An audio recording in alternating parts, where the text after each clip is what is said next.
Gente, volta, volta, volta.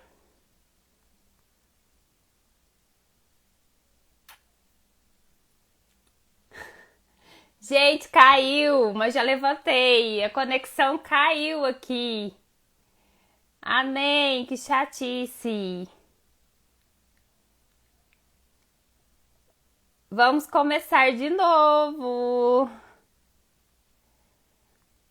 Ô, Senhor. Volta aí, gente. Volta, volta.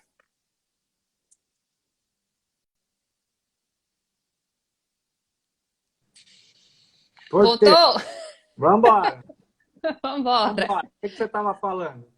Eu tava falando quando que começa a ligar o pisca-alerta, quando que se procura investigar essas síndromes, em quais situações? Vamos Bom, pensar na questão do cocket, das mais comuns. essas que eu falei, é, dessas daí, a que fica mais evidente, as duas que são mais evidentes para a gente desconfiar e investigar, são as que Uhum, pegam as duas extremidades, os braços e as pernas, né? Então, a síndrome de desfiladeiro torácico, aqui na região da clavícula, para os membros superiores, e na síndrome de May-Turner e de Cockett, as pernas com as alterações que a gente já conhece, de edema, eventualmente até um quadro de trombose venosa. uhum. Quando você cirurgião vascular, você está no pronto-socorro ou te chamam para ver um paciente, e a apresentação, é aquilo que a gente estava falando, né? Dos sinais e dos sintomas. São de uma perna inchada, com alteração da coloração, principalmente as tromboses que pegam a perna do lado esquerdo, isso a gente já sabe, se bem que hoje em dia já não é mais a regra, a gente já sabe Pois que é. já existem os casos identificados de compressão da veia do lado direito. Então, é uma porcentagem menor, mas existe. Então, nos quadros de trombose venosa do membro inferior, Thalita e pessoal, hoje, para o cirurgião vascular, é, diferente do que era há 15 anos atrás, fazer pelo menos a investigação dessa compressão, das síndromes compressivas, já passou a ser quase que a regra, quase que parte, quase que parte integrante do perfil que a gente monta desses pacientes no pronto-socorro ou no consultório, quando eles têm um quadro de trombose venosa.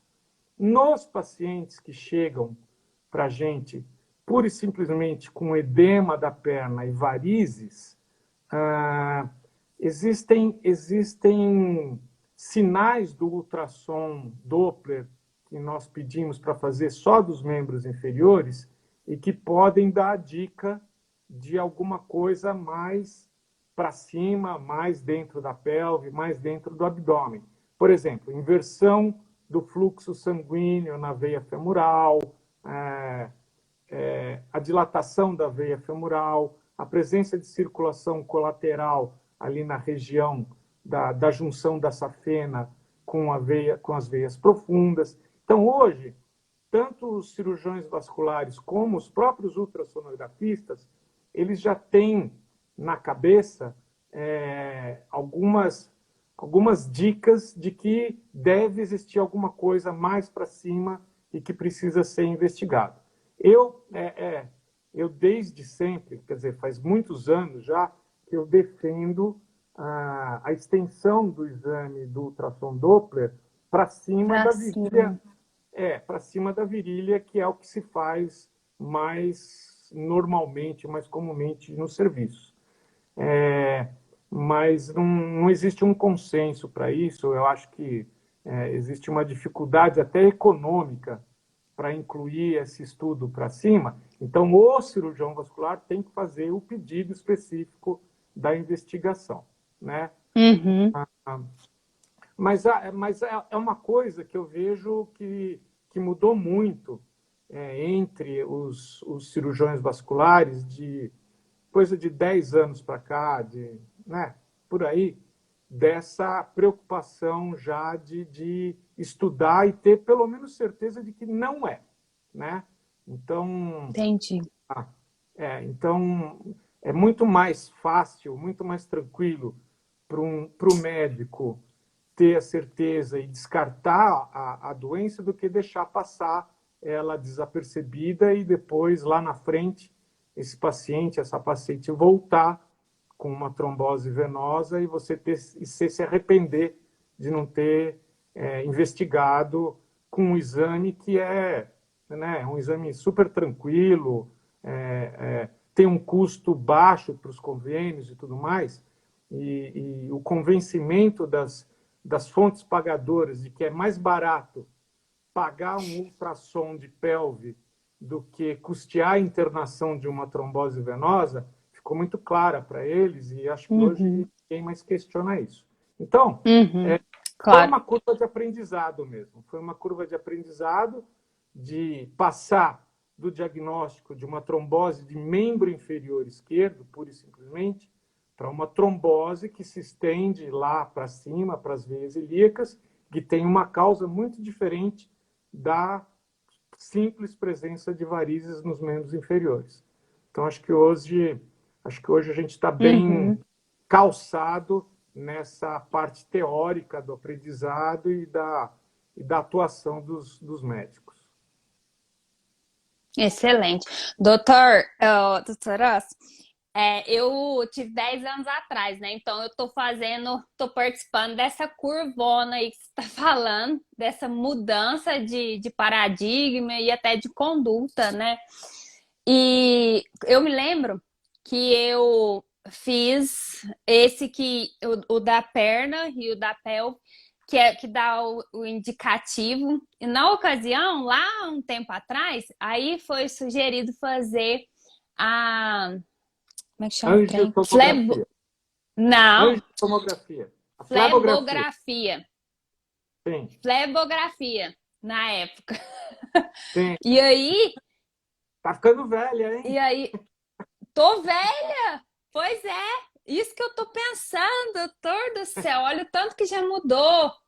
Pois E é. aí, foi a primeira vez que eu fui para um hospital depois da trombose. Eu falei, mas como que você interna para fazer um exame? Na minha cabeça, aquilo ali, eu falei assim, gente, que exame que é esse?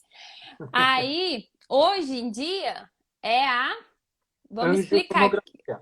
Hoje em dia faz a angiotomografia e eu cheguei a fazer, que é Sim, muito mais simples, sim. né? Eu É. falei, credo, tô ficando Ah, velha, é. engraçadinho.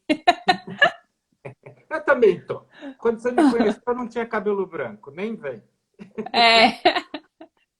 Então, tudo faz parte do desenvolvimento tecnológico que a gente passa, né? A medicina é uma das áreas de desenvolvimento tecnológico que está mais na ponta de tudo, né? Sobre todas as outras áreas de conhecimento humano. Então, é muito comum você ver esse tipo de tecnologia chegar antes na medicina do que nas outras, do que na engenharia, do que, né, na construção, do que em qualquer outra área de atuação e de serviços. Então, quando nós começamos... Bom, quando eu comecei, não existia nem o ultrassom Doppler. O ultrassom Doppler apareceu depois. Então, e aí de você de se me chamar de velho. Então, a gente fazia o diagnóstico com a flebografia, porque era o único exame que nós tínhamos, né, que era, como se dizia antigamente, o padrão ouro de diagnóstico na cirurgia vascular. Então, para se fazer o diagnóstico de trombose e das síndromes compressivas, o único exame que nós tínhamos era a flebografia. Aí nós ganhamos de presente, caiu no nosso colo um exame menos invasivo, que foi o Doppler, já ajudou muito, porque você é muito melhor, tanto para o paciente como para nós, fazer o diagnóstico com um exame de ultrassom que não implica na injeção de contraste, nas reações ao contraste que o paciente pode ter. Então, uma série de coisas nós ganhamos. E depois, para complementar o ultrassom Doppler, e eu acho que foi mais por uma cobrança dos cirurgiões vasculares e daí o desenvolvimento, o aparecimento da angiotomografia, que foi o casamento da injeção de uma quantidade muito menor de contraste, mas com um exame muito mais completo e abrangente. E que hoje, na verdade, é como você falou, nós fazemos o diagnóstico eventualmente com ultrassom, mas o grande mapa que vai nos dirigir no procedimento e que vai dizer exatamente o que deve ser feito, qual o material que vai ser solicitado, qual o tamanho do stent que vai ser implantado e tudo mais, passa obrigatoriamente pela realização da angiotomografia ou angiorressonância, né? Aí existem critérios para a escolha de um ou outro, mas basicamente eles são a mesma coisa. É um exame de imagem com injeção de contraste, mas que a reconstrução nos dá exatamente a anatomia das veias e a localização da doença. Perfeito. E assim, a angústia aqui que eu tô vendo os comentários e lembrando das perguntas. Uma vez diagnosticado a existência dessa síndrome compressiva, vamos imaginar, qual é o tratamento? Quais os casos existe a indicação do stent? Porque eles me perguntam muito da minha história e ficam ansiosos para saber, né, por que eu coloquei o stent, perguntam se eu me arrependo e essas coisas. Então explica, doutor, cada coisa aqui. Então explica um pouquinho sobre as indicações, se tem que colocar, se não tem, quais são os indicativos para o pessoal entender, né? Então, vamos dividir em dois tipos de paciente. Aquele que tem a síndrome compressiva, mas não teve trombose. Então, para este paciente, nós fazemos todo esse estudo, todo esse perfil diagnóstico que a gente falou agora, e nós vamos quantificar o grau de compressão. Então, existem dois fatores. Para o paciente que não teve trombose, tá? Nós diagnosticamos a compressão, ela é uma compressão maior que 70% da luz da veia. Então, primeiro item para indicar o tratamento. E o segundo e mais importante, se existe sintomatologia que justifique o procedimento. Então, nós já tivemos diversos pacientes que chegam no consultório com quadro de varizes. As varizes, às vezes, elas até são bilaterais, então existe a somatória de uma doença varicosa, de varizes de membros inferiores, até por história familiar e tudo, e que ela piora, ela é sobreposta ao quadro da compressão. Então, o paciente sem trombose, sem história de trombose, ele vai nos procurar por causa das varizes, né? A gente faz a investigação e encontra a compressão. Só que os sinais e os sintomas dele são muito mais relacionados à presença das varizes do que à compressão venosa. Vamos falar de uma coisa ainda mais fora da caixinha. É o paciente que chega para a gente com uma dor na perna, assim, mas uma coisa muito leve e tudo mais. Você faz a investigação e encontra a compressão. Para esses pacientes, eventualmente, não está indicado o tratamento endovascular. Porque o que realmente determina não é a pura e simples presença da compressão, mas a compressão com uma sintomatologia de moderada a severa.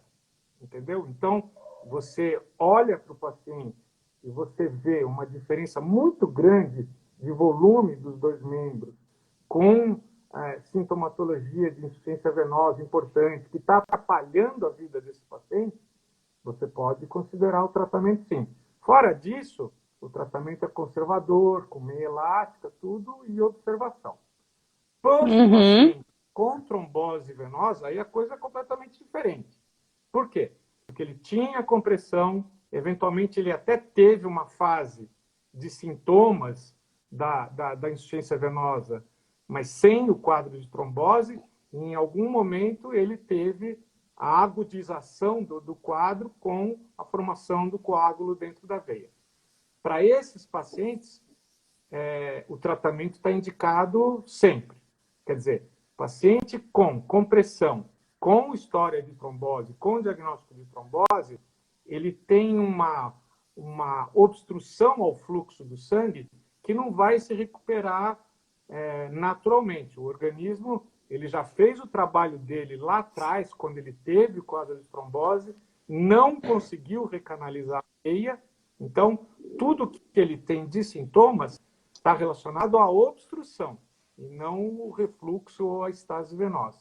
Então, você tem que Uhum. recanalizar a veia para liberar o fluxo nas de fluxo axial. O que significa isso? O sangue passando pelas veias principais do sistema venoso da gente e não pela circulação colateral. Porque, por mais que a gente Uhum. desenvolva a circulação colateral, ela nunca vai ser suficiente para dar conta do volume de sangue que o membro recebe. Então, aí está Uhum. indicado sempre o tratamento.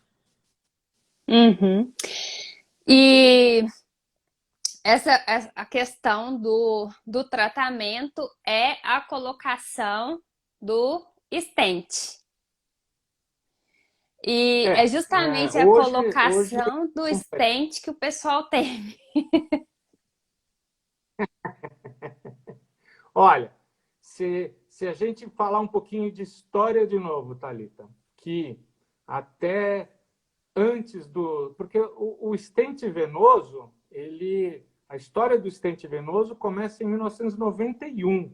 Então, se nós formos pensar bem direitinho, a colocação do Uhum. stent na veia é um procedimento relativamente novo, né? Dentro do que a gente conhece, dentro do que é a medicina, dentro do que é a cirurgia endovascular, a colocação de stents em veias, ele é um procedimento muito recente, né? Então, e que passou por todo um período também de aprendizado, a famosa curva e tudo mais, e a experiência que nós adquirimos com a colocação desses stents. Então, só para vocês terem uma ideia, quando eu comecei a colocar stent nas veias, a gente usava um stent que era para ser colocado no esôfago, para ser colocado na traqueia. Ele era totalmente o que a gente chama de off-label. A gente colocava um stent que era indicado para uma outra doença dentro da veia para abrir. E funcionava, né? Então, hoje eu tenho pacientes com 23 anos de implante dos stents e que estão super bem e que se recuperaram. Mas, lógico, como todo procedimento cirúrgico, e não é só o stent venoso, é o stent arterial, é o stent coronariano, é o stent intracraniano para as doenças neurológicas. Todos os tratamentos endovasculares, eles têm um risco, sim, e a possibilidade de uma complicação pelo próprio fato do procedimento e do implante do stent. Agora, existe toda uma questão de estudo prévio do caso e da balança risco e benefício. Então, Uhum. a decisão de colocar um stent começa pelo diagnóstico da imagem que nós falamos, pela avaliação do grau de sintomatologia do paciente, pela extensão da trombose e o quanto que o organismo conseguiu recuperar ou não conseguiu, e daí a gente tem que intervir para ajudar, e daí você decidir o implante ou não do stent. Então, assim, Uhum. é muito, muito simplório, tá muito superficial o que se fala hoje, o que a gente lê nas mídias, todas as mídias, sobre o implante de stent. Parece que é uma coisa assim banal e que qualquer um pode fazer em qualquer lugar e a qualquer momento, e utilizando qualquer técnica. Uhum. O que é totalmente fora de esquadro, porque, inclusive, o sistema venoso, ao contrário das artérias, ele é um sistema muito diferente. O fluxo do sangue dentro das veias, ele obedece regras totalmente diferentes das artérias. É um sistema de baixa pressão e a velocidade do sangue muito lenta. Então, não basta você achar que você sabe implantar um stent na artéria, que você vai saber também fazer isso do lado venoso. Então, o que eu vejo, Thalita, é todo mundo dizendo que sabe, mas quando você realmente chega lá na frente, você vê que não houve aprendizado, não houve aquisição de experiência, não houve a curva de aprendizado para esse tipo de coisa. E daí você começa a ver as complicações. Eu tive complicação? Tive, lógico. Presente. São 1.200 pacientes. Se eu dissesse para você que eu nunca tive... se eu disser que eu nunca tive, isso é totalmente mentira. Né? Mas não só uma questão de aprendizagem, né, doutor? De humildade para poder buscar, conhecer, aprender. Eu digo para o médico é ser humano também, dia. né? Eu estou aprendendo todo dia. E outra, a indústria, todos os dias, oferece novos materiais para nós. Então, hoje, eu te disse, eu comecei com um stent de traqueia. Hoje, existem pelo menos 12 marcas diferentes de stents dedicados para as veias. Então, mudou completamente. Hoje eu posso escolher entre uma marca e outra qual é o melhor stent que eu vou usar, qual é qual é o comprimento, qual é o diâmetro, qual é a técnica de liberação do stent. Então, existem diversas coisas que mudaram, até a indústria mudou mesmo, para nos oferecer um material, vamos dizer assim, no mínimo digno de ser usado dentro da veia das pessoas. De trabalho. Então, doutor Oz, e uma dúvida que fica bastante, porque aqui você sabe que o público é leigo, né? A gente está aprendendo nesse processo de educação em saúde para a gente ter condição de buscar o melhor para a gente. E sempre me perguntam, Thalita, seu stent está fechado, você não pode tirar? Thalita, o stent é flexível? Ele pode caminhar? Então, assim, explica um pouquinho como que funciona essa tecnologia no nosso corpo, para as pessoas entenderem, né? O quanto que isso é maravilhoso, é importante, mas que é sério, né? E precisa ter todo esse cuidado, essa experiência, esses recursos para que seja... que a gente tenha um resultado bom, mesmo não estando livre de complicações, tá bom? Porque o pessoal está perguntando aqui. E se der errado, tem jeito de tirar? Então explica aí, porque o pessoal fica com a pulguinha na... Então, deixa eu começar dizendo que para a cirurgia vascular, o aparecimento dos stents foi como a nona maravilha do mundo moderno. Para os pacientes terem uma ideia, ele significou simplesmente nós tirarmos o paciente da sala de cirurgia, com incisão cirúrgica, com corte cirúrgico, com ponto, com anastomoses, com um monte de coisas, com cirurgias que demoravam 4, 5 horas, internação de 5 dias, 7 dias, para um procedimento que hoje o paciente entra de manhã e sai no final do dia tratado, né? E vai para casa. Existe um pós-operatório, lógico, como todo procedimento, mas a diferença é gritante. Então, tanto para os pacientes como para o cirurgião vascular, os stents são, vocês podem considerar como uma das grandes maravilhas da tecnologia médica da atualidade. O que é o stent? Pensa num canudinho que pega uma rede de metal e transforma essa rede, fecha ela de uma maneira circular e transforma num canudinho que vai dentro de um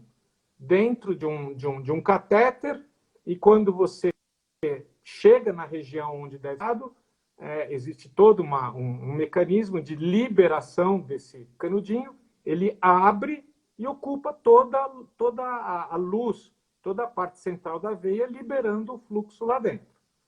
Ele tem diferentes comprimentos e diferentes diâmetros. Então, a grande preocupação, o grande item, né, na definição do procedimento para o lado da técnica, do método, é o médico saber escolher qual é o tamanho, o comprimento do stent ideal e qual o diâmetro adequado para aquela veia.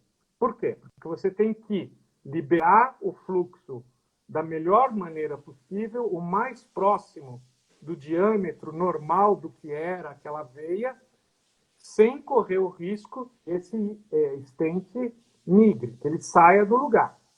Uma vez que você colocou o stent e ele foi integrado à parede da veia, na parede da veia, ele não sai mais.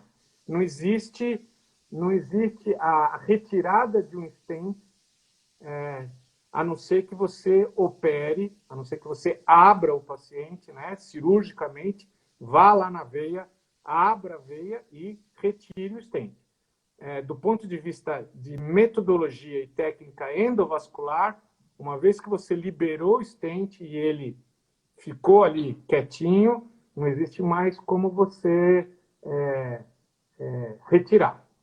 Então, qual é a ideia? Você abrir a veia, liberar o fluxo e manter esse stent aberto o máximo de tempo possível. Se possível, o resto da vida do paciente. E aí, existem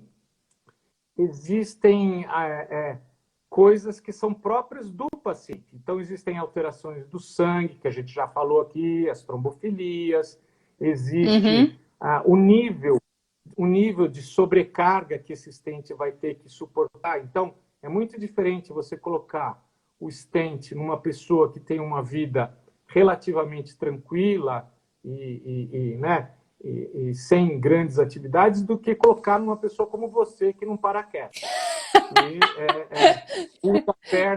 Usa a perna de manhã, de tarde, de noite e de madrugada. Toda vez que eu vejo você no Instagram, me dá arrepio. Então, bom, mas vamos falar de um atleta, né? Então, a gente colocou nos Estados Unidos stents em 2 irmãos gêmeos, jogadores de basquete da NBA. Para manter aqueles stents abertos foi um sufoco, porque de 6 em 6 meses eles voltavam para o hospital e a gente tinha que remendar o que tinha sido feito, porque eles simplesmente destruíam tudo que nós tínhamos feito. E a gente tinha que correr atrás. Então, depende muito desses fatores que são muito pessoais, né? Das alterações do sangue, da atividade, uma série de coisas que vão determinar a vida útil desse stent. Ele pode ser o resto da vida, como ele pode durar 3 meses e a gente já tem que mexer, porque por exemplo, existe um negócio que se chama hiperplasia miointimal. O que é? A parede da veia, ela reage à presença do stent.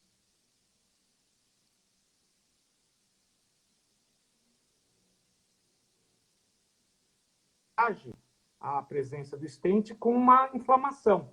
E essa inflamação gera um tecido que vai invadindo o stent e vai fechando.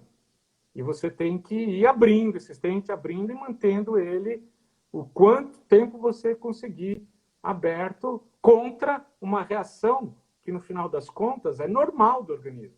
Ele sente lá um stent dentro da veia e fala, opa, o que é isso aqui? Né? É como se você tivesse engolido alguma coisa lá e o organismo reage, né? Então, você tem que manter isso. E como é que a gente faz? Com os exames de ultrassom Doppler de controle do stent a cada 6 meses, uma vez por ano. Aí você vai identificando os pacientes e vai sabendo que esse paciente, uma vez por ano, está tudo bem, porque ele já está lá há muito tempo e você não vê nenhuma reação. E tem os pacientes que a cada 3 meses me mandam o resultado do ultrassom, porque tanto ele como eu ficamos preocupados com a evolução a longo prazo. Uhum, entendi. E, E, doutor, então, assim, aqui a questão. só para Pode terminar. terminar, só para terminar, existe a técnica, existe o diagnóstico, existe o método, existe a técnica e existe o acompanhamento. Em todas Claro. essas fases, você vai percebendo e individualizando cada um dos seus pacientes para saber quem você tem que ficar mais em cima, no controle, e os outros que você libera e deixa viver a vida mais tranquilamente. Uhum. E eu esqueci. Que É, as pessoas, as meninas estão perguntando aí. Lembrei. A questão, você falou da hiperplasia e tem a questão também de uma retrombose, né? Dentro lá do stent. Existe isso? Sim, existe. O Que o paciente, sangue.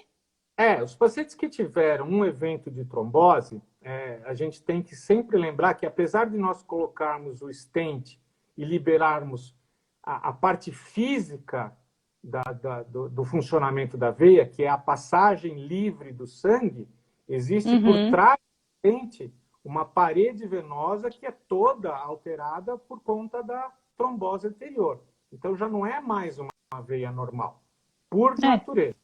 Então, você liberou o fluxo do sangue, mas você não mudou a parede da veia do que ela era É. anteriormente por conta da trombose.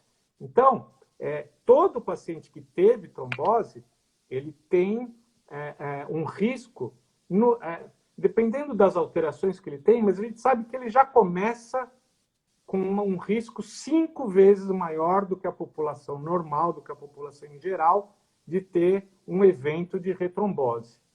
E dependendo das doenças que ele tiver, por exemplo, um paciente com trombofilia, isso daí pode passar para 15 vezes mais o risco, até 50 vezes mais risco de ter um novo quadro de trombose por conta dessa associação da alteração sanguínea e da alteração da parede venosa. Então, Uhum. esse é o tipo de paciente que a gente acompanha mais de perto, né? Às vezes entre uma consulta e outra acontece, já tivemos de tudo, você sabe melhor do que eu. Uhum. Mas todo paciente que tem a história de uma trombose, principalmente aqueles que você não consegue identificar a causa, eles já partem de um patamar risco para ter um novo evento. Então, não é por causa da Uhum. presença do stent, é por causa da parede da veia que está por fora do stent, que já é uma parede de veia previamente doente, previamente alterada. Uhum.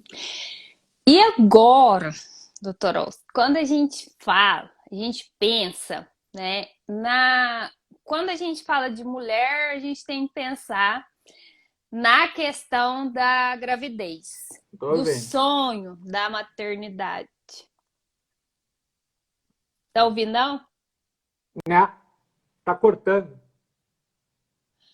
E quando a gente pensa na questão da gravidez para as Uhum. mulheres que têm tanto a síndrome compressiva e não tem o stent, e tanto as que têm o stent e têm esse sonho, esse desejo de gestar, né?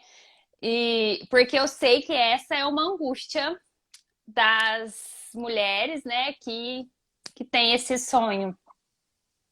Olha, minha opinião e minha experiência. Eu já tenho um grupo bastante razoável de mulheres que eu tratei com e sem trombose anterior, mas que nós tratamos a compressão, implantamos o stent e elas tiveram uma gravidez normal, né? É aquilo que a gente que eu te falei anteriormente. A gente começou com um, um material que não era dedicado para veia, mas hoje a gente tem stents que têm uma maleabilidade, uma flexibilidade e uma compressibilidade graduada para aguentar esse tipo de pressão vinda de um útero gestacional. Então, a gente até tem, nós temos até imagens muito interessantes de pacientes grávidas, sentadas de lado, assim, com o útero aqui e o stent lá atrás, sem nenhum sinal de compressão. Legal. Lógico, caso a caso, você vai ter pacientes que você tratou a trombose, a compressão e tudo mais, mas tem a parte da trombofilia. Tem, por exemplo, pacientes que têm história de trombofilia e de abortos espontâneos anteriores, que você tem que colocar na balança para conduzir essa gestação junto com a ginecologista, mas protegendo não só a gestação, como o stent. Então, são, por exemplo, pacientes que vão passar pela gravidez tomando um anticoagulante. Mas eu acho que o custo do anticoagulante para a felicidade de ter um filho é zero, né? Então, quantas mulheres, quantas pacientes que depois de tratar a trombose, depois de implantar o stent, engravidaram, e quando elas tiveram o filho, tudo valeu a pena, né? Então, 6 meses de anticoagulante, de injeção na barriga, aquilo não é nada, elas nem lembram disso daí quando elas olham para o filho, para o bebê e mandam foto e tudo mais. Então, é uma coisa assim que, se eu falar para você que paciente que eu coloco no stent, eu vou falar para ela que ela não pode engravidar, é totalmente mentira. Eu vou falar para ela, engravida, que a gente toca junto com a ginecologista, com a sua obstetra, até o final da gestação, tudo que a gente puder te ajudar. Eu acho que sempre vai valer a pena. Essa questão. E para quem não tem stent, é a mesma coisa? Aí por que a gente não colocou o stent? Porque não teve trombose. E não tinha sintomatologia que justificasse. Então, o útero gravídico ele só vai começar a nos atrapalhar do ponto de vista de compressão da veia a partir do 5º mês. Até o quinto mês, a gestação é a organogênese. Então, é a formação do coração, a formação dos membros, a formação dos rins, a formação do cérebro, do feto, né? Então, até o 5º mês, o útero ele é pequenininho. A partir do 4º, 5º mês é que a gente começa a ver a barriga crescer tanto para fora como para dentro, né? E é aí que a gente começa a se preocupar. Se acontecer, Thalita, dessa mulher que tinha a compressão diagnosticada, mas não tinha sintomas, durante a gravidez, ela apresentar um quadro de trombose, é uma fatalidade, é um azarzão que a gente vai ter que esperar terminar a gravidez, nasceu, tá tudo bem, porque primeiro vem o bebê. Aí passou a gravidez, nasceu, tá tudo bem? Nós voltamos lá, porque daí a gente já sabe qual é o motivo, a localização e como tratar. Aí a gente trata e mantém. Porque daí eu tive um motivo. Aí eu tive um motivo para tratar. Até ali ninguém tinha. E outra, existem os casos que a gente tinha o diagnóstico, a localização, engravidou, passou por todas as alterações hormonais e da compressão do útero durante os 9 meses, nasceu o filho, a gente faz um novo ultrassom e está tudo lá exatamente do jeito que estava antes da gravidez. Então, é como eu falo, cada paciente vai ter uma maneira diferente de se apresentar e de andar com essa Sim. pressão. Sempre é tudo particularizado, né, doutor? Não tem É, como a gente generalizar. A gente vai a, aprendendo. a gente junta no diagnóstico sindrômico, mas na realidade é um grupo que ele é homogêneo no diagnóstico, mas heterogêneo, porque cada uma vai ter a sua alteraçãozinha, a sua alteração hormonal para mais ou para menos. Tem tanta coisa que tem que ser Comportamento, considerada. estilo de vida, ixi, é muita coisa. Pois é, a gente sabe. Ai, doutora,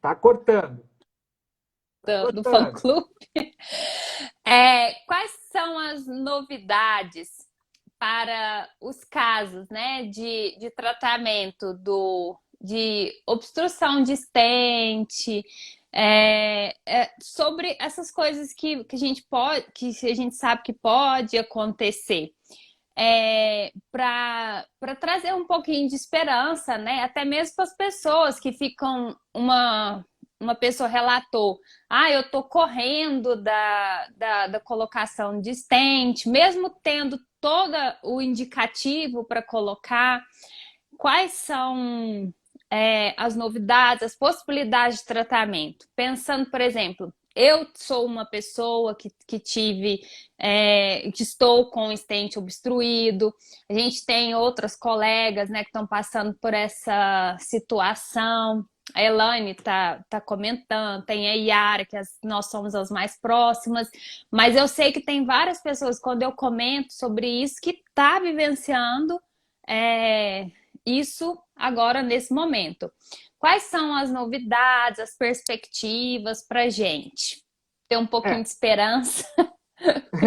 a nossa turminha sabe de longa data que se há uma coisa que eu fico fazendo de manhã, de tarde e de noite, é procurando alguma solução para essa complicação. Quer dizer, hoje, a estatística mostra um índice de retrombose, de obstrução dos estentes na faixa de 10 a 14% dos estentes implantados, né? Então, 85% dos estentes se mantêm abertos e aproximadamente, vamos arredondar, 15% vão obstruir, ou pela hiperplasia, ou por uma retrombose, né, ou alguma outra, ou pela própria compressão, pela fratura de um estente.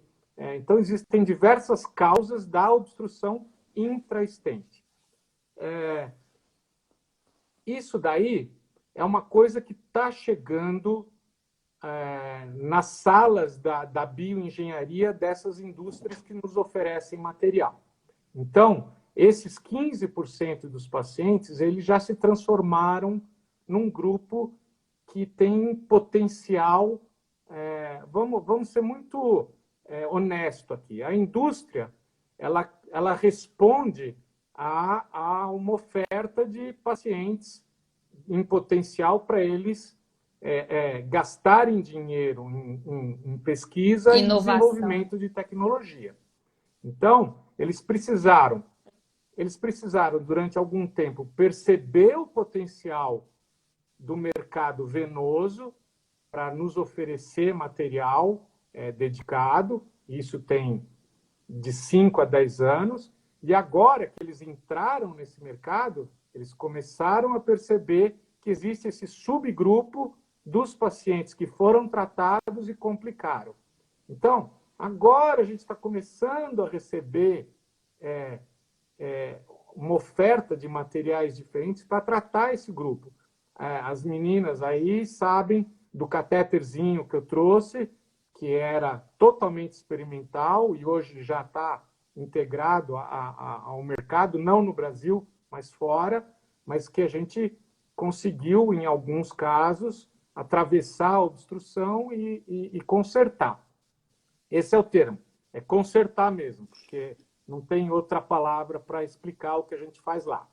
E existem hoje novos equipamentos com laser, com ultrassom. Então, existe hoje um balão que ele é ligado num aparelho de ultrassom e ele vibra e vai abrindo o stent por dentro, mas ainda está numa fase de desenvolvimento, ele tem um custo super alto. Então, existem coisas sendo feitas. Então, se é para dar esperança, eu com certeza dou esperança para todas, porque não somos nós, né?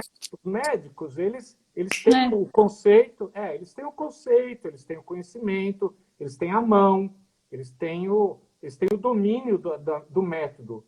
Mas se você não entrega a ferramenta ideal, né, um instrumento correto, a gente fica meio que preso a esse tipo de coisa. Tentar, eu tento sempre. Eu sempre falei para todo mundo, todos que estão aqui e me conhecem sabem, tentar é sempre, né? Conseguir, aí é uma outra coisa que a gente tem que, se não conseguiu agora, vai conseguir daqui 6 meses, 1 ano, porque certamente vai aparecer alguma coisa. Dá o contato aí da galera que eu vou falar com eles, da bioengenharia. Dá Olha, o contato aí. não, Brincadeira. a indústria, só uma que eu sou consultor, né, da parte venosa, eles gastam em média 500 milhões de dólares por ano em pesquisa. Então, Eu sei. é questão de tempo. Eles sabem o que eles estão perdendo. E isso não tem... a separação entre o médico e a indústria, a gente se mistura muito, mas no final existe a preocupação do médico com o paciente e existe a preocupação da indústria em produzir alguma coisa que dá dinheiro. São ações na Sim. bolsa, eles têm que dar uma resposta. Então, para eles jogarem no mercado um produto, eles têm que ter certeza de que vai ajudar. Claro. E aí a gente experimenta e dá o retorno para eles do que realmente funcionou e do que não presta. Pode tirar do mercado, entrar no mercado, ficar 3, 4 anos e ser retirado, porque simplesmente a pesquisa é uma coisa e a vida real é outra, né? É outra. Então os que estão mesmo lá na sala da angiografia fazendo, na hemodinâmica, é que vão dar essa resposta para a indústria e você vai separando o joio do trigo, o que funciona do que é porcaria. Porque a porcaria sai do mercado naturalmente. Exatamente. Ai, mas assim, eu acredito, doutor Oz, que a palavra final sempre é esperança, né? De que a gente possa levar uma vida melhor. Só de escutar você falar já é Não, muito bom pra gente, né? não. Você Só fa... para vocês terem uma ideia, eu estou envolvido em 5 projetos. Deixa eu ver a mão. 5 projetos de dispositivos diferentes para tratamento de trombose venosa e que são, em potencial, catéteres e instrumentos e material endovascular também para tratar a obstrução intrastente. Eu sempre tenho isso na cabeça e eu sempre questiono eles, falo, não, só a trombose hoje já é pouco para a gente. A gente tem que tratar todos os tipos de trombose e de Sei. obstrução. Então, então eu jogo lá, eles me olham com aquela cara de sempre e tal, mas eu sempre planto a sementinha de que tem gente que precisa de um material mais robusto, mais forte, mais potente para a gente atravessar essas obstruções. E daí eles fazem uma cara assim, mas acabam aceitando. Então, olha, só eu estou envolvido em 5 que devem chegar no mercado. A gente está na fase de pesquisa em humanos, deve chegar no máximo em 1 ano no mercado. Agora, chegar aqui no Brasil é outra história, né? É outra história. Aqui só chega as variantes. Tô brincando. Aqui a gente depende da Anvisa, Eu sei, a gente eu depende da bem sei. Anvisa, do legislativo, do judiciário, de tudo, para poder ser alguém. Exatamente. Ô, doutor, ó, se a gente já vai finalizando, eu cronômetro aqui, ó, 49 minutos. O tempo passa Deixa eu assim, ó, ver. voando. Tá ao contrário, E mulher. aqui, ó, uai. Aí, É, quero agradecer todo mundo que participou, agradecer as meninas, né? Tem dedicatórias aqui para você nos comentários, mas dizer para as pessoas que não te conheciam, porque não é todo mundo que te conhece, por isso que eu faço questão sempre de retomar, porque chegam pessoas novas, outras vão viver a vida, Sim. esquecer a trombose. Então, quero dizer, né, que o Dr. Ossi, gente, é uma pessoa muito especial aqui para o Vídeo Trombose. Ele já teve, eu já tive contato com ele nas minhas 2 últimas angioplastias. É uma pessoa que traz esperança, que pensa no paciente, na qualidade de vida, né? E eu brinco aqui do fã-clube, porque quem teve a oportunidade de conhecê-lo pessoalmente sabe, né, do envolvimento que ele tem, do carinho pelo, pelo que ele faz. E hoje em dia, como tem, depois a gente já pode fazer telemedicina, eu sei que ele está disponível, depois eu pego os contatos, vocês podem me pedir que eu passe os perrengues para ele, tá? E vem fazer parte do nosso fã-clube. Eu vou deixar o Instagram dele para vocês seguirem, mas depois o contato formal mesmo, para vocês tirarem dúvida, porque eu sempre falo, pega mais opiniões, gente. Pega outras ideias, outros ares, né? Sim. Porque contribui, mesmo que ele não vá participar diretamente do tratamento ou dos procedimentos, ele vai ajudar, né, os colegas, né, doutor, a abrir o leque de possibilidades para a gente viver bem.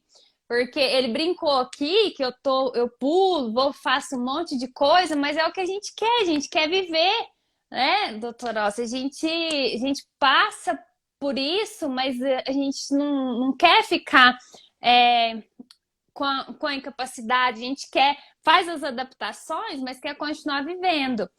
E é essa energia que eu tento passar para o pessoal e que você sempre complementa, né, com essa dose de esperança e de carinho com a gente, porque a gente sabe que a trombose não mexe só apenas, né? Apenas não quer dizer que é pouco, mas a trombose não mexe só com a parte física, mas mexe com a nossa vida. A minha, por exemplo, se transformou totalmente. E você consegue acolher todos esses aspectos. E eu fico muito feliz. Tá bom? Você tem. Escutou? Então, deixa eu também fazer um pouquinho de cosquinha em você. Você também energiza bastante a gente, viu, Thalita? Você é um bom motivo para a gente continuar fazendo o que faz. Eu fico tão feliz. Mas estamos E aqui. muito Você pode obrigada passar para pela todo mundo o disponibilidade. meu celular, que Sim, senhor. Eu sempre coloco aqui e eu agradeço muito, doutor, realmente, porque é um tempo que a gente poderia estar fazendo qualquer outra coisa, mas a gente está aqui junto por uma causa e para ajudar tantas pessoas, que esse é o seu sonho, eu sei disso, é a sua missão aqui e é a minha enquanto paciente, a sua é, enquanto médica, é a minha enquanto paciente, cutucando e brigando com vocês e querendo resposta, né? Tá? Muito obrigada. estamos juntos. Boa noite. Fica com Deus. Amém. Até a próxima. E Obrigado pelo convite de até novo. a próxima. Até mais. Tchau. Um beijo. Isso.